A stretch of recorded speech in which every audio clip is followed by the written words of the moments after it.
নোয়াখালীর চর আলগি খালে বাঁধ নিয়ে দুপক্ষের বিরোধ চরমে ঠেকেছে। এক পক্ষ মাথায় লাল কাপড় বেঁধে লাঠি নিয়ে পাহারা দিচ্ছে বাঁধ রক্ষায়।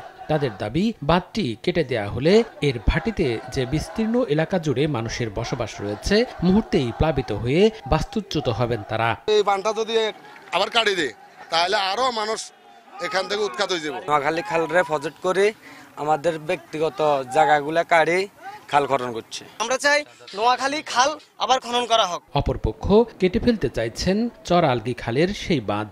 তাদের দাবি, বাঁধটি কেটে দিলে বন্যা থেকে রেহাই পাবে জেলার অধিকাংশ এলাকা। বুধবার চর আলগি খালের বাঁধ কাটতে গেলে স্থানীয়দের বাধার মুখে পড়েন ছাত্র জনতা। এ সময় এলাকাবাসীর অতর্কিত হামলায় বেশ কয়েকজন আহত হন। এর প্রতিবাদে বৃহস্পতিবার মানববন্ধন ও বিক্ষোভ সমাবেশ করে ছাত্র জনতা। আমাদের গায়েগুলোরে ঢুকাই গ্যালাস টেলাস সব ভাঙিয়ে আমাদের লোকজনরা ফিডি, কেউ মাথা ফাটা লাগছে, কেউ রাত ভাঙিয়ে লাগছে। যেদিকে পানিটা বানটা কাটা হবে ওইদিকে কোনো পানি নাই, আর আমাদের এইদিকে পানি বুড়ি রয়েছে ওই বানটার কারণে।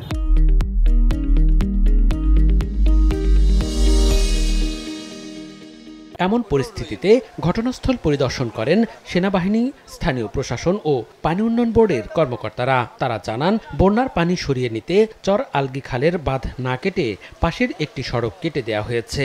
বাঁধ যদি কাটা হয় সেক্ষেত্রে ব্যাপক পরিমাণ ভাঙানি তৈরি হবে এবং এই বাঁধের ডাউন স্ট্রিমে যারা আছে তাদের ব্যাপক বাড়িঘর ভেঙে যাবে। তার জন্য ওনারা সবাই উপস্থিত ডিসি সহ সবাইকে অনুরোধ করেন যাতে এই বাঁধ খনন না করা হয়। 2016 সালের নভেম্বরে একনেকে জলাবদ্ধতা নিরসন, বন্যা নিয়ন্ত্রণ ও নিষ্কাশন ব্যবস্থা উন্নয়নে নোয়াখালী খাল সহ জেলার 23টি খাল পুনর্খননে 324 কোটি 98 লাখ টাকার প্রকল্প বরাদ্দ দেওয়া হয়, যা বাংলাদেশ পানি উন্নয়ন বোর্ড ও সেনাবাহিনী যৌথভাবে প্রকল্পের বাস্তবায়ন করে।